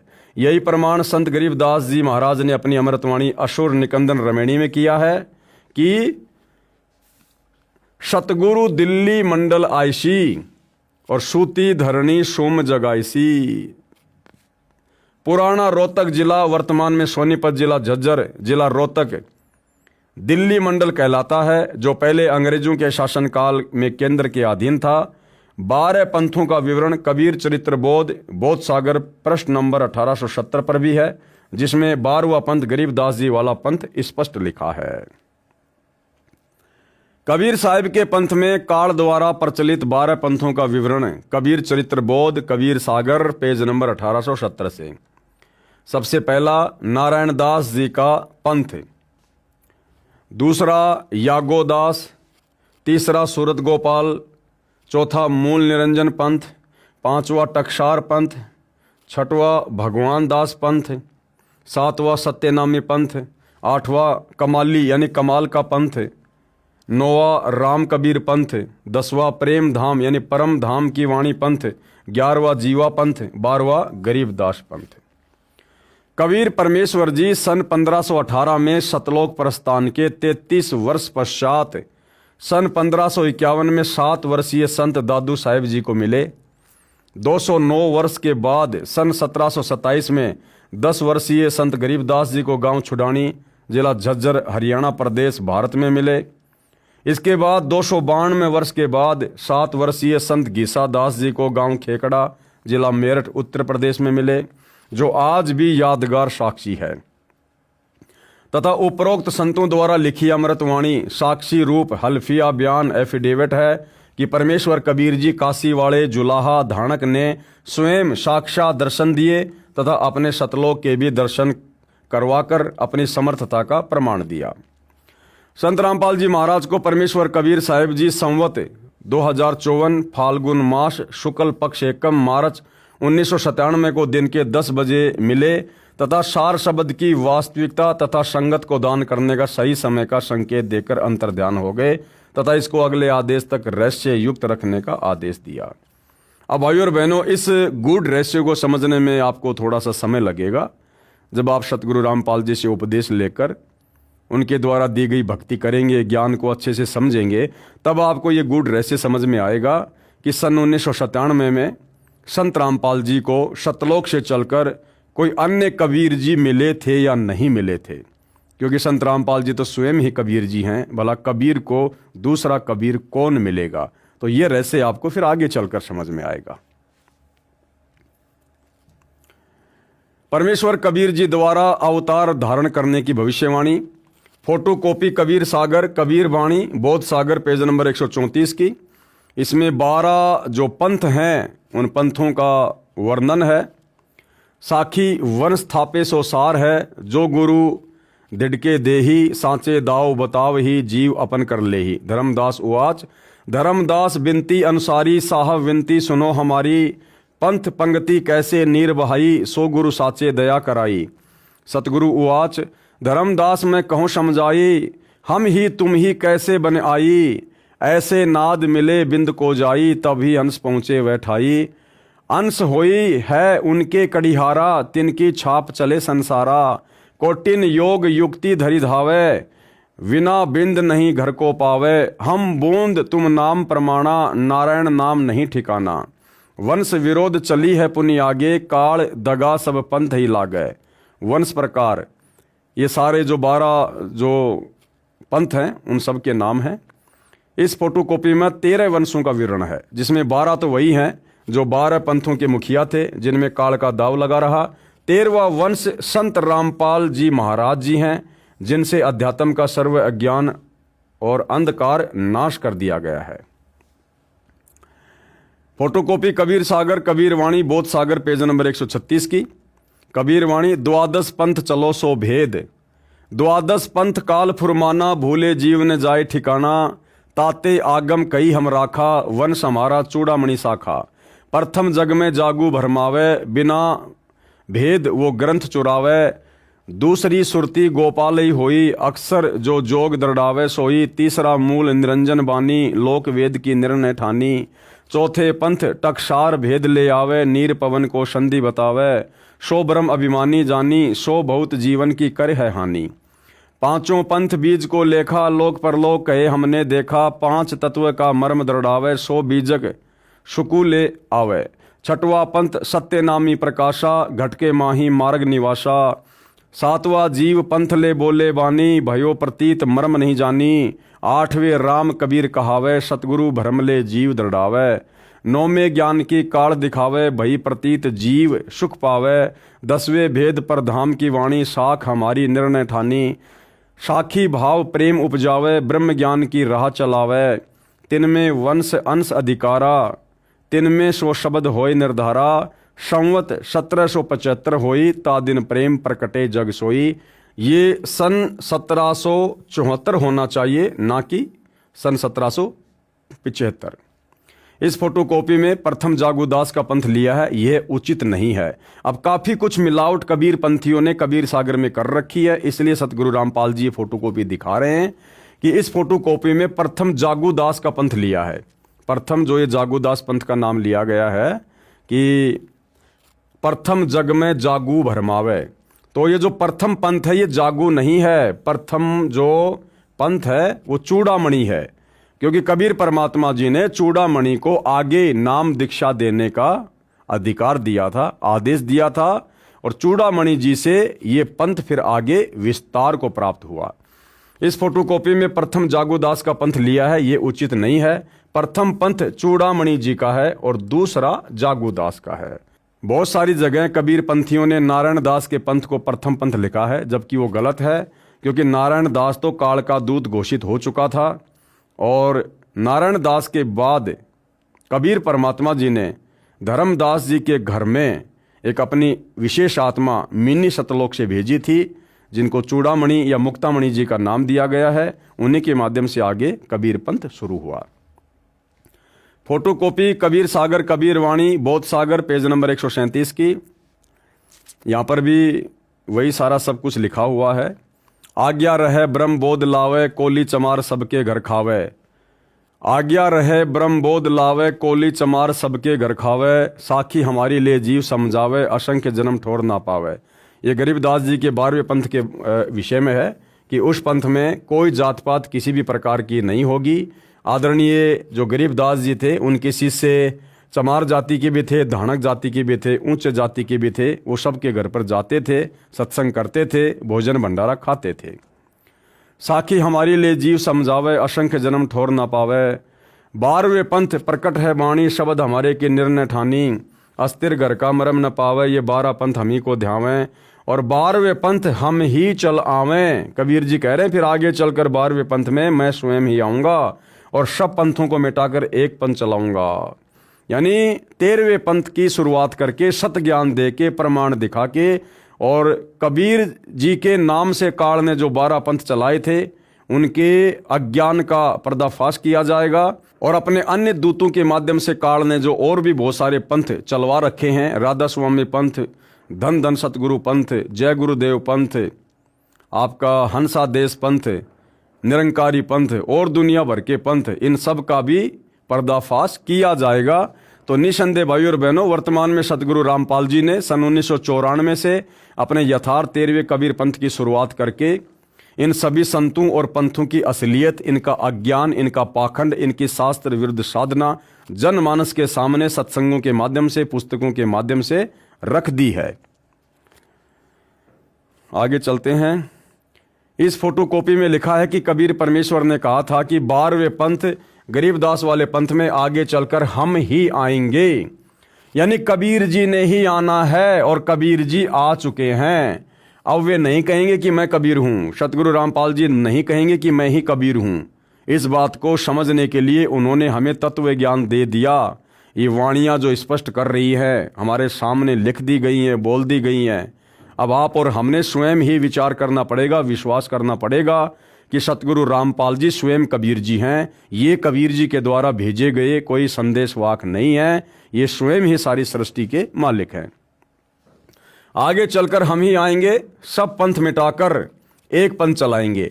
सब पंथ मिटाने का मतलब है सबके अज्ञान को सार्वजनिक किया जाएगा। तो जनता स्वयं निर्णय कर लेगी, क्योंकि जनता शिक्षित होगी, शास्त्र हमारे सामने होंगे, दिखाने वाले सतगुरु रामपाल जी होंगे।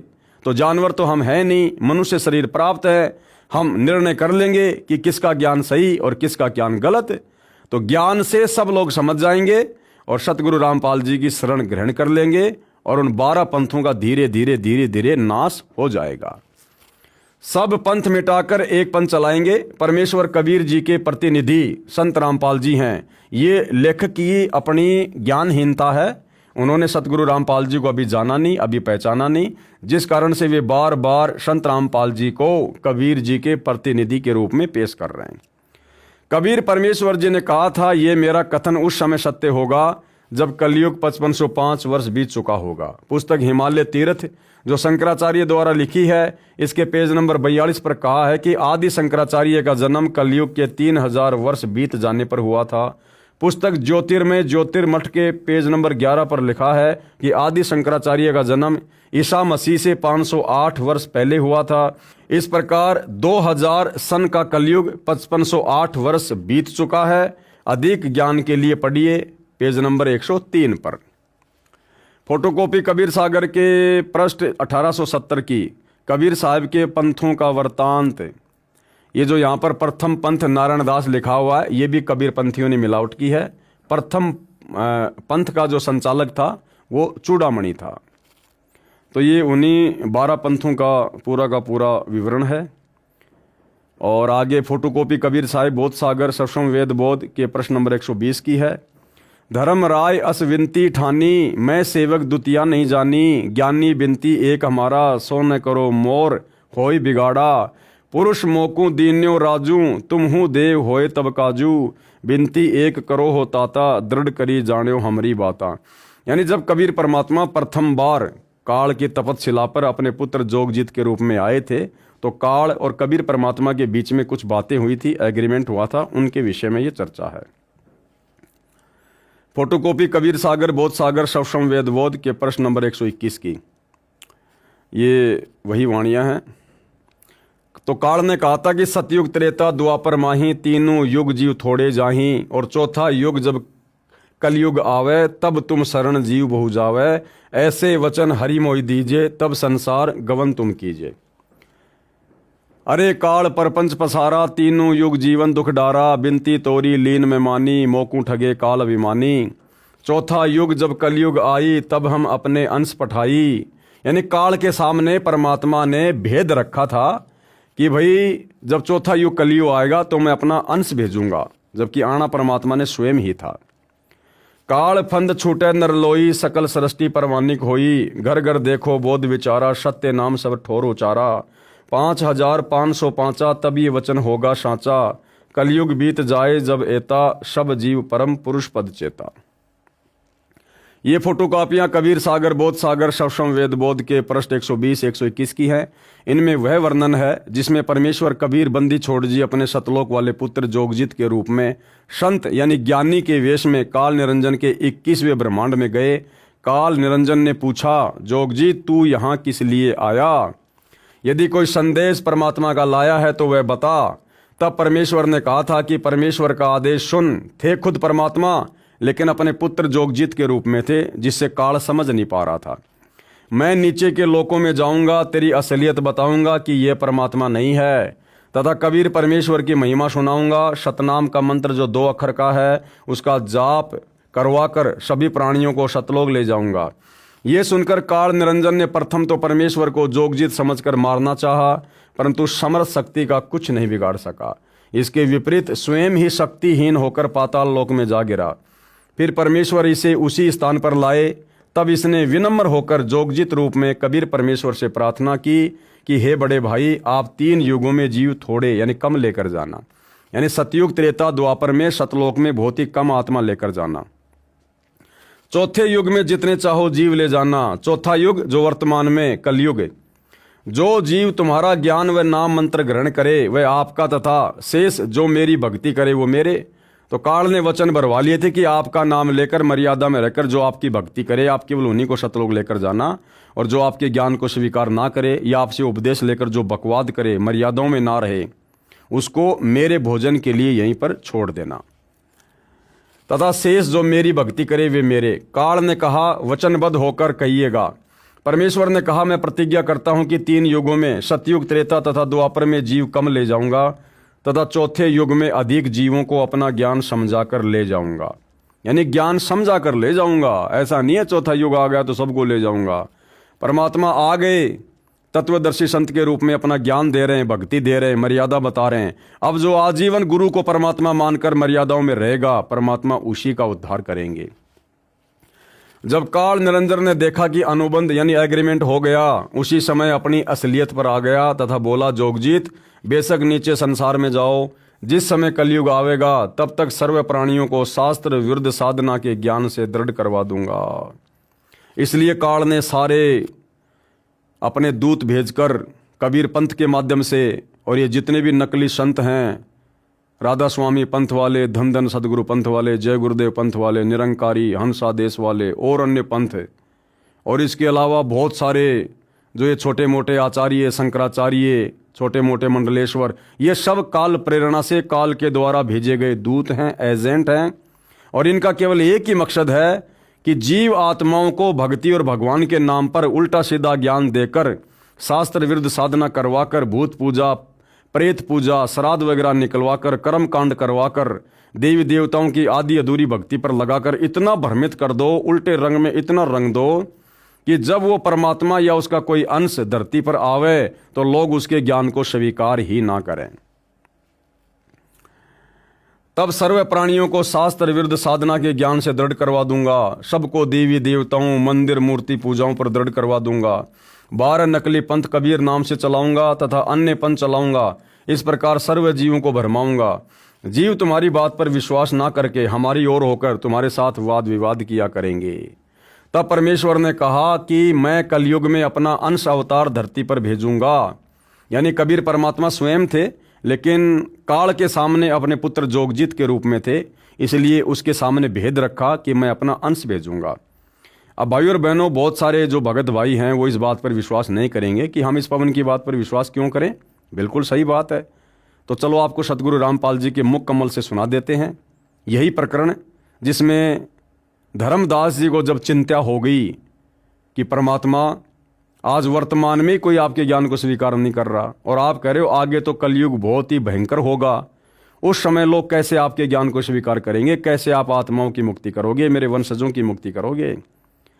तब कबीर परमात्मा ने धर्मदास जी को कहा कि धर्मदास, तुझे सच्ची बात बता दूं कि मैं खुद ही जाऊंगा, मेरा कोई अंश, कोई वंश, कोई अवतार नहीं जाएगा।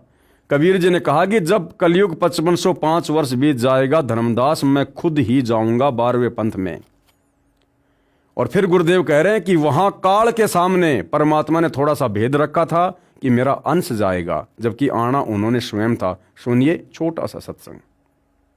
तो परमात्मा ने कहा था कि चौथा युग जब कलयुग आवेगा तब हम अपना एक दास भेजेंगे। अब वहां काल के सामने परमात्मा ने कहा कि हम अपना दास भेजेंगे। और कबीर वाणी चैप्टर में परमात्मा ने धर्मदास जी से, जब धर्मदास जी घने चिंतित हो गए थे कि हे परमात्मा, आपने सतनाम और सारनाम गुप्त रख दिया और इसके बिना मोक्ष नहीं हो सकता। आपने मुझ किंकर के ऊपर दया करी दास पे और 42 वंश भी पीढ़ी बख्श दी, मेरी वंश चलेगा। तो हे परमात्मा, सारनाम और सतनाम बिना पार नहीं हो सकते, तो मेरे बच्चे कैसे पार होंगे? ऐसे कलेजा पकड़ के बैठ गया। परमात्मा ने सोचा भाई ये घना दुखी हो गया।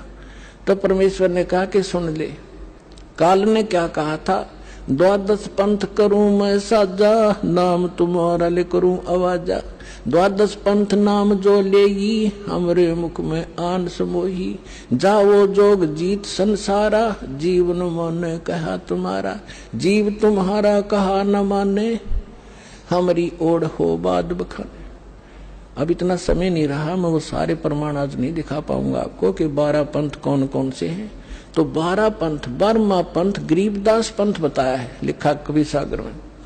तो परमात्मा ने कहा तू चिंता ना कर धर्मदास, जब 5500 वर्ष कलयुग बीत जाएगा तब या बिचली पीढ़ी आवेगी, और बिचली पीढ़ी तक यो ज्ञान और तत्व ज्ञान और सतनाम सारनाम कति गुप्त रखना है, नहीं तो काल के दूतों का हाथ लग जाएगा, मेरा सारा मिशन खराब हो जाएगा। तो परमात्मा ने देखा कि ये बिल्कुल चिंतित हो गया घना। तब परमेश्वर ने कहा धर्मदास, जब साची बताऊं तेरे ते, तब धर्मदास ने कहा कि भगवान आज कितना अच्छा समय है, कलयुग स्टार्ट है सन 1398 में और 1512 तक, और आज भी लोग ना मानते, और आप कह रहे हो आगे तो भयंकर कलयुग पैदा कर देगा, काल ऐसा जुल्म कर देगा, हाहाकार मच जाएगी, इंसान कृतघ्नी हो जाएंगे। तो उस समय कैसे पार होंगे? आज तो आप भी विद्वान हैं और फिर भी ना मान रहे ये लोग।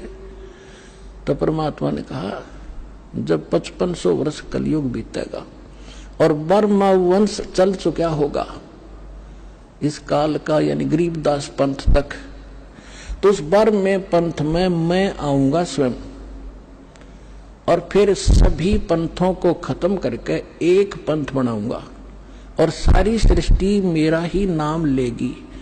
तेरे 42 वंश क्या सारी सृष्टि न पार करूंगा धर्मदास, इन 42 की तो चिंता छोड़ तू। तब उसका दिल डटा था और काल के सामने परमात्मा ने थोड़ा सा भेद रखा कि मैं अपना अंश भेजूंगा। तो भाइयों और बहनों, अब आप जियों को विश्वास हो गया होगा कि काल के आगे ये कहकर कि मेरा अंश जाएगा, परमात्मा ने भेद रखा था और धर्मदास जी के सामने परमात्मा ने बिल्कुल सच्चाई व्यक्त कर दी थी कि 12वें पंथ हम ही चल जावें और सब पंथों को मिटाकर एक पंथ चलावें। इस समय सारी पृथ्वी पर सर्व मानव शरीरधारी प्राणी हमारे ज्ञान को ग्रहण करके उपदेश प्राप्त करेंगे, सबका फंद छूटेगा अर्थात सब मोक्ष प्राप्त करेंगे। कलयुग में घर घर में परमेश्वर कबीर जी की महिमा के बोध यानी ज्ञान की चर्चा होगी। सर्व मनुष्य सारा दिन व्यर्थ की बातों में व्यतीत न करके परमात्मा के ज्ञान की चर्चा करके पुण्य के भागी होंगे। हमारे भेजे गए अंश अर्थात धरती पर अवतार संत रामपाल जी महाराज जी की ओर संकेत है, यानी लेखक के अपने विचार हैं। उनसे सतनाम जो 2 अक्षर का है, जिसे सतनाम भी कहते हैं, प्राप्त करके जाप किया करेंगे। ये प्रचार सब ठोर अर्थात संपूर्ण विश्व में होगा। संपूर्ण विश्व सतनाम का जाप किया करेगा। मेरा ये वचन, कबीर परमात्मा कह रहे हैं कि मेरा ये वचन उस समय सत्य होगा जिस समय कलयुग 5505 वर्ष बीत चुका होगा। कलयुग इतना समय बीत जाने के पश्चात सर्व मानव परम पुरुष अर्थात परम अक्षर ब्रह्म के पद अर्थात अमर स्थान को उनकी यथार्थ भक्ति विधि को जानेंगे तथा अपना कल्याण करवाएंगे। ये फोटोकॉपी कबीर सागर बोध सागर कबीर चरित्र बोध पेज नंबर 1870 की है। ये वही प्रकरण है जो हम पहले इसमें देख चुके हैं। कबीर जी के 12 पंथों का वर्णन है जो उनके नाम से काल ने 12 पंथों को आगे बढ़ाया था। और फोटोकॉपी कबीर सागर कबीर बाणी बोध सागर पेज नंबर 136 की है। ये भी हम अभी इसको पहले देख चुके हैं, हम इसको पढ़ चुके हैं। इस फोटोकॉपी में प्रथम जागूदास का पंथ लिया है, ये उचित नहीं है। प्रथम पंथ चूड़ामणि जी का है, यानी धर्मदास जी का जो दूसरा पुत्र था चूड़ामणि, नारायण दास के बाद जो कबीर परमात्मा जी के आशीर्वाद से उत्पन्न हुआ था, उस चूड़ामणि से कबीर परमात्मा ने अपने प्रथम कबीर पंथ की शुरुआत की थी। और दूसरा फिर जागूदास है। संवत 1775 हुई, यहां से 12वें पंथ अर्थात गरीबदास पंथ के विषय में वर्णन है। यानी सन 1774 में आदरणीय गरीबदास जी जो है ये आए धरती पर, और जब ये 10 वर्ष के हुए सन 1784 में इनको कबीर परमात्मा जी सतलोक से चलकर नीचे आकर मिले थे। फोटोकॉपी कबीर सागर कबीर वाणी बोध सागर पेज नंबर 137 की। ये गरीबदास जी के 12वें पंथ के बारे में लिखा है कि वहां पर कोई छुआछात नहीं होगी। गरीबदास जी के सभी जाति के लोग शिष्य होंगे, सबके घर पर वो भोजन किया करेंगे। आज्ञा ले रहे ब्रह्मबोध लावे, कोड़ी चमार सबके घर खावे, साखी हमारी ले जीव समझावे, असंख्य जन्म ठोर नहीं पावे। यानी गरीबदास जी के 12वें पंथ में कबीर जी की वाणियों को आधार बनाकर ज्ञान सुनाया जाएगा, परंतु तत्व ज्ञान न होने के कारण 12वें पंथ के अनुयायी असंख्य जन्मों तक वो मोक्ष प्राप्त नहीं कर पाएंगे। उसके बाद में स्वयं कबीर परमात्मा ने आना था, 12वें पंथ में वो आ चुके हैं और अपने यथार्थ 13वें कबीर पंथ की शुरुआत कर चुके हैं। इस फोटोकॉपी में लिखा है कि कबीर परमेश्वर ने कहा था कि 12वें पंथ गरीबदास वाले पंथ में आगे चलकर हम ही आएंगे, सब पंथ मिटाकर एक ही पंथ चलाएंगे। भाई और बहनों, कहने का मतलब ये है, देखो ये जो पुस्तक है ये आम व्यक्तियों के हिसाब की नहीं है। ये पुस्तक शॉर्ट में है, संकेतों में है, और ये ज्ञान उन्हीं को अच्छे से समझ में आएगा जो ऑलरेडी सतगुरु रामपाल जी के भगत हैं और कई समय से उनके सत्संग सुन रहे हैं, उन कथाओं को बार बार पढ़ चुके हैं, देख चुके हैं, सत्संग बहुत सारे सुन चुके हैं, जो अब संकेतों को समझ जाएंगे कि यहाँ पर किस विषय में बात हो रही है। और हम भाई बहनों को ये दृढ़ विश्वास हो जाए कि वर्तमान में सतगुरु रामपाल जी कोई कबीर जी के द्वारा भेजे गए संदेशवाहक नहीं है, उनके दूत नहीं है, उनके अंश नहीं है, उनके अवतार नहीं है। संत रामपाल जी स्वयं कबीर परमात्मा है। क्योंकि भाई और बहनों, भक्ति विधान के अनुसार जब तक हम अपने गुरु को कबीर जी नहीं मानेंगे मन कर्म वचन से, हृदय से, आत्मा से, तब तक भाई और बहनों हमारा मोक्ष नहीं हो सकता। चाहे हम कबीर भगवान की गोद में क्यों न जाके बैठ जाएं। और असंख्य युगों से हम भाई बहन यही धोखा खाते आ रहे हैं। 650 साल पहले भी हमें कबीर परमात्मा मिले, हम उनके अनुयायी बने, यही भक्ति उन्होंने दी, यही सत्संग सुनाया, यही मंत्र दिए, फिर भी हम पार नहीं हो पाए। क्यों? क्योंकि हमने कबीर जी को केवल एक संत मान लिया, गुरु मान लिया, हमने उनको परमात्मा के रूप में स्वीकार नहीं किया, जिस कारण से स्वयं परमात्मा होते हुए भी और हम उनकी शरण में होते हुए भी मोक्ष प्राप्त नहीं कर पाए। तो हम अब इस कलयुग की बिचली पीढ़ी में मोक्ष के प्राइम टाइम में धोखा ना खाएं, उस गलती को पुनः ना दोहराएं।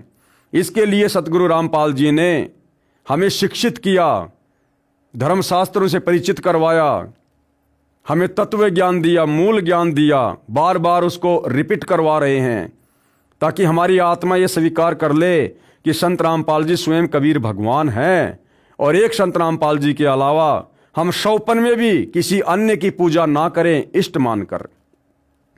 यानी अब जिसे दुनिया कबीर समझ रही है, वो दाढ़ी मूछ वाली फोटो, हम उसको भी बहिष्कृत कर दें। उस फोटो का वर्तमान भक्ति जीवन में कोई महत्व नहीं है। वो फोटो हम वर्तमान के सतगुरु रामपाल जी के भक्तों के घरों में नहीं होनी चाहिए। उस फोटो पर हमारा कोई विशेष चिंतन, कोई ध्यान नहीं होना चाहिए। उस फोटो में हमारी किसी प्रकार की कोई श्रद्धा, कोई भावना नहीं होनी चाहिए, क्योंकि वर्तमान में उस फोटो वाला कबीर साक्षात सतगुरु रामपाल जी के नाम से प्रकट है। और कहते हैं एक सादे सब सदै, सब सादे सब जाए, और माली सींचे मूल को फले फुले अगाए। और फिर भी जो नादान आत्माएं गुरु को और कबीर को अलग अलग मान रही हैं, संत रामपाल जी को और कबीर जी को अलग अलग मानती हैं, तो उनके लिए स्वयं परमात्मा कहते हैं कि गुरु और गोविंद दो नहीं भाई, जब तक दो समझोगे दो जग में जाई। अगर अपने गुरु के अलावा तुम किसी और में कबीर परमात्मा देख रहे हो, उस दाढ़ी मूछ वाली फोटो में, तो परमात्मा कहते हैं गुरु की शरण में आने के बाद भी तुम नरक में जाओगे, तुम्हारा मोक्ष नहीं हो पाएगा। कबीर परमेश्वर ने कहा था कि 12वें पंथ गरीबदास वाले पंथ में आगे चलकर हम ही आएंगे, तो ये झूठ नहीं हो सकता। परमात्मा ने बोल दिया परम सत्य है, साधु बोले सहज स्वभाव, साधु का बोलिया मिथ्या न जाए। और संत वचन पलटे नहीं, चाहे पलट जाए ब्रह्मांड। तो स्वयं परमात्मा धरती पर आ चुके हैं। सब पंथ मिटाकर एक पंथ चलाएंगे, यही प्रमाण कबीर सागर शौशम बौद्ध सागर के पेज 171 पर भी है।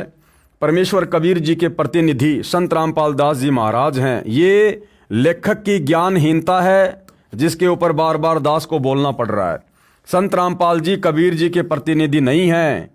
कबीर जी कोई बालक नहीं है, कबीर जी कोई बेचारा लाचार बेबस नहीं है जो उन्होंने अपने कार्य के लिए किसी और को भेजना पड़ेगा। कबीर जी सशरीर हैं, साकार हैं, समर्थ हैं, निर्विकार निर्दोष परमात्मा है। उन्होंने छुपके रहने की आवश्यकता नहीं इस काल की तरह। ये काल स्वयं नहीं आता, ये काल अपने अंश अवतार भेजता है। क्यों? क्योंकि काल को श्राप लगा हुआ है। इसको शर्म आती है अपना भूंडा चेहरा सबके सामने लेकर आने में, इसलिए ये अपने अंश अवतार सर्जन करता है। लेकिन कबीर परमात्मा विश्व में सर्वश्रेष्ठ, समर्थ और अति सुंदर परमेश्वर हैं। उनके समान सुंदरता संसार में सृष्टि में किसी की नहीं है। वो परमेश्वर समर्थ है, सर्वशक्तिशाली है, सर्व सिद्धियों का स्वामी है। वो एक क्षण में जो चाहे सो कर दे। इसलिए उस कबीर परमात्मा ने सतलोक से किसी और को भेजने की आवश्यकता नहीं पड़ती। समर्थ का काम उसी को साजे और करे तो मूर्ख बाजे। सतगुरु सुंदर रूप अपारा, सतगुरु 3 लोक से न्यारा। सतगुरु कबीर जी काल की तरह काले कलूटे नहीं है, ओछे माथे वाले नहीं है, लंबे दांत वाले नहीं है। सतगुरु सुंदर रूप अपारा, यानी सतगुरु कबीर जी के अलावा संसार में कोई भी दूसरा सुंदर नहीं है। यानी सतगुरु रामपाल जी कह लीजिए, कबीर जी कह लीजिए, इनके बराबर तेज, नूर, आभा संसार में किसी और की नहीं है। लेकिन ये परमात्मा अपनी सतलोक वाली आभा को कम करके, हल्का करके, हम मनुष्यों की तरह दिखाई देने वाले शरीर को धारण करके ये परमात्मा फिर यहाँ प्रकट होते हैं, अपना ज्ञान समझाते हैं। फिर आगे चलकर उनके तत्व ज्ञान को आधार बनाकर ही समझा जाता है कि सतगुरु रामपाल जी कौन है। तो भाइयों और बहनों, कहने का एक ही मतलब है, 100 बातों की एक बात। अब सतगुरु रामपाल जी को मानुष समझने की गलती ना करो कि गुरु मानुष कर जानते वो नर कहिए अंध, ओए दुखी संसार में आगे काल के फंद। उनके भगत होने के बावजूद यदि हमने उनको मानुष की कैटेगरी में लिया और मानुष की कैटेगरी में लेने का मतलब है संत रामपाल जी के अलावा यदि आप दाढ़ी मूछ वाले कबीर की फोटो को पूज रहे हैं, घर में रख रहे हैं, दरबार में रख रहे हैं, उसका प्रकट दिवस मना रहे हैं, तो आप अपने गुरु को मानुष मान रहे हैं। और ऐसा व्यक्ति चाहे कितने वर्ष साधना कर लो, आजीवन साधना कर लो, अंत में कुत्ते की योनि में जाएगा। खुद परमात्मा कहते हैं, गुरु को मानुष जो गिने करे चरणा अमृत को पान, ते नर नरक में जाएंगे और जन्म जन्म बने सवान। सवान यानी कुत्ता बनेगा वो भगत है। गुरु की शरण में आने के बाद भी जो अपने गुरु के अलावा किसी और में कबीर को देखकर उसमें श्रद्धा बनाएगा। तो लेखक की यह नादानी है जो संत रामपाल जी को यानी अपने गुरु को परमेश्वर कबीर जी का बार बार प्रतिनिधि कहकर संबोधित कर रहा है। कबीर परमेश्वर जी ने कहा था, यह मेरा कथन उस समय सत्य होगा जब कलयुग 5505 वर्ष बीत चुका होगा। पुस्तक हिमालय तीर्थ जो शंकराचार्य द्वारा लिखी है, इसके पेज नंबर 42 पर कहा है कि आदि शंकराचार्य का जन्म कलयुग के 3000 वर्ष बीत जाने पर हुआ था। पुस्तक ज्योतिर्मय ज्योतिर्मठ के पेज नंबर 11 पर लिखा है कि आदि शंकराचार्य का जन्म ईसा से 508 वर्ष पूर्व हुआ था। इस प्रकार 2000 सन को कलयुग 5508 वर्ष बीत चुका है। अब गणित की रीति से जानते हैं कि 5505 कलयुग कौन से वर्ष में आता है। सन 2000 को ईसा जी के जन्म को 2000 वर्ष बीत गए। इससे 508 वर्ष पूर्व आदि शंकराचार्य जी का जन्म हुआ।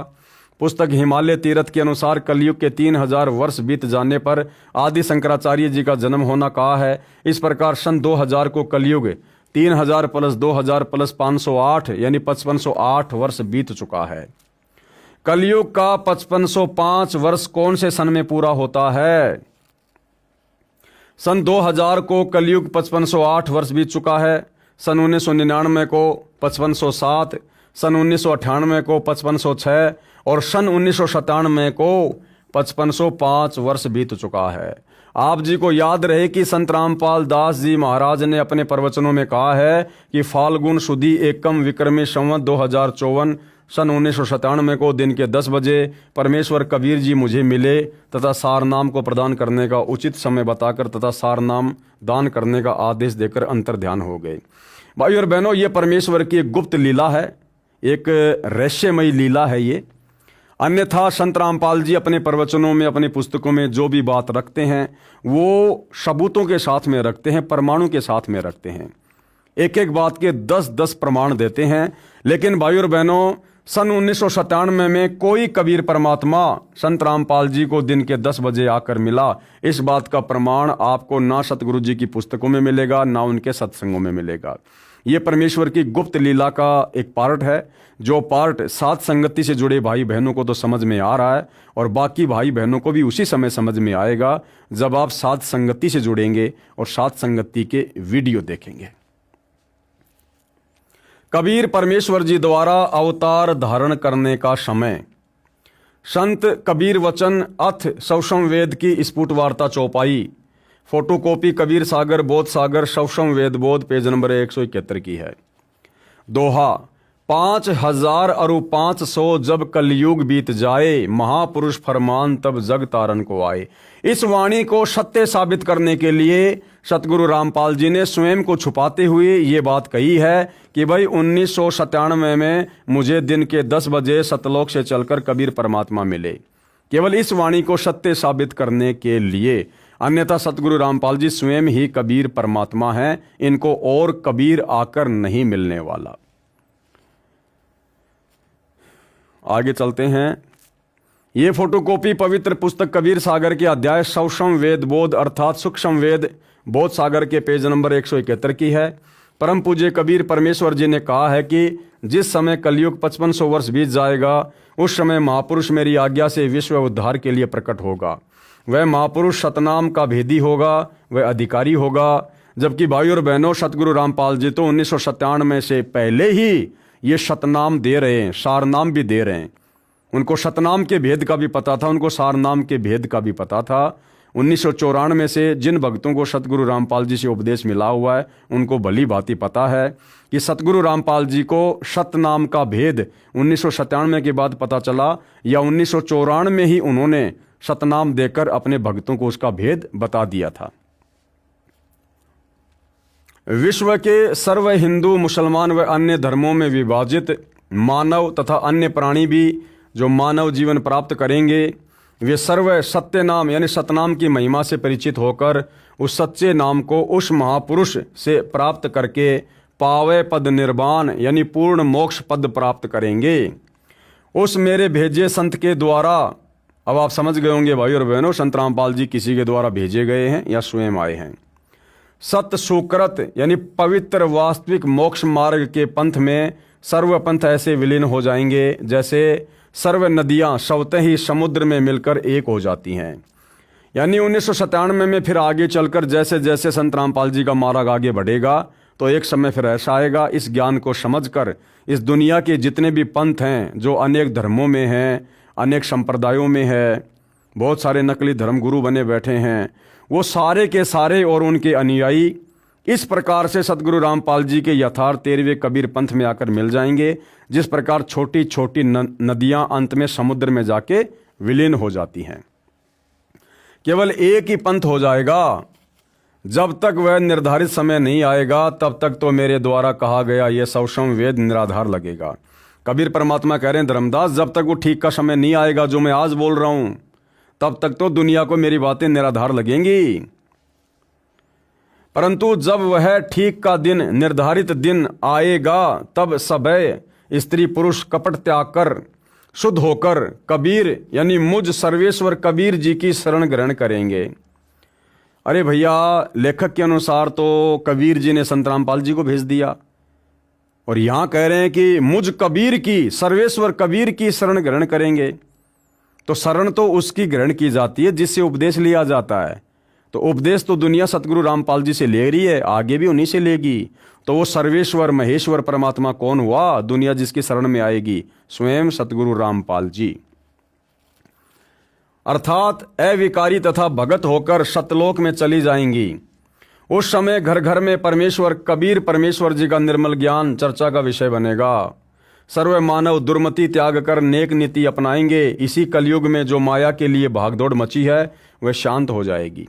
सर्व मानव शांत स्वभाव के बन जाएंगे। चाहे कोई उग्र यानी डाकू, चोर या अन्य कारण से समाज को दुखी करने वाला, चाहे कोई नीची जाति का हो, सर्व एक होकर रहेंगे। वह महापुरुष अर्थात तत्वदर्शी संत रूप में प्रकट सर्व के प्रति समान दृष्टि वाला समर्थ सत्य कबीर स्वयं सर्वशक्तिमान कबीर है। अब देखो भाई और बहनों, यहां बिल्कुल क्लियर कर दिया है, बिल्कुल क्लियर हो गया कि तत्वदर्शी संत के रूप में वो महापुरुष कौन होगा। देखिएगा, वह महापुरुष अर्थात तत्वदर्शी संत रूप में, तो वर्तमान में तत्वदर्शी संत कौन है? संत रामपाल जी। तो संत रामपाल जी के रूप में कौन है? वह महापुरुष अर्थात तत्वदर्शी संत रूप में प्रकट सर्व के प्रति समान दृष्टि वाला, वो कौन होगा? समर्थ सत्य कबीर, यानी स्वयं सर्वशक्तिमान कबीर है। यानी सतगुरु रामपाल जी स्वयं ही कबीर परमात्मा है।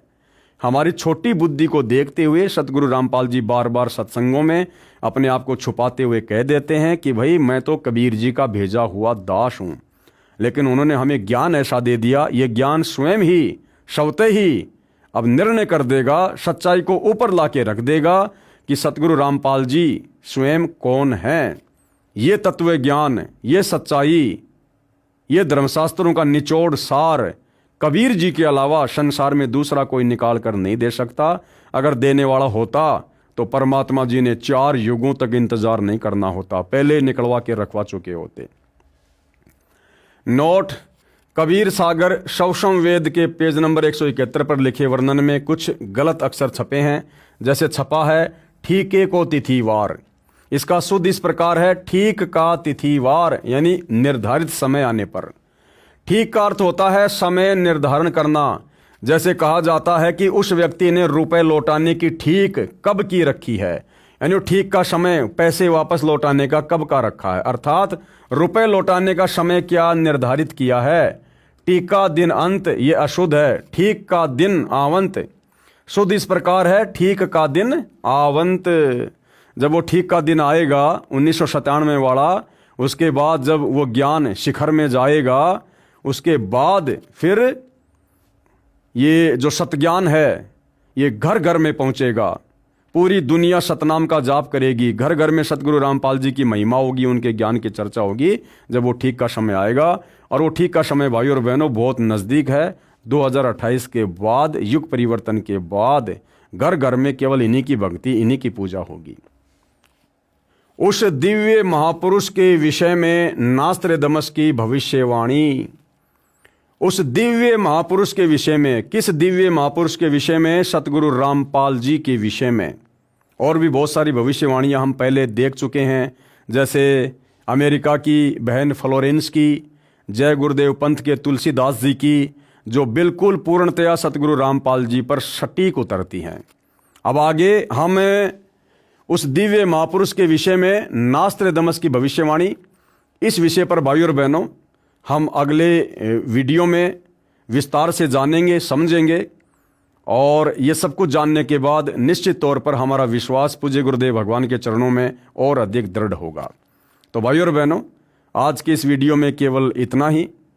आगे परमेश्वर के आशीर्वाद से फिर सेवा में हाजिर होंगे। तब तक गुरुदेव भगवान हम सबको आज्ञा दे, आशीर्वाद दे, सद्बुद्धि दे। बंदी छोड़ सतगुरु रामपाल जी भगवान की जय हो।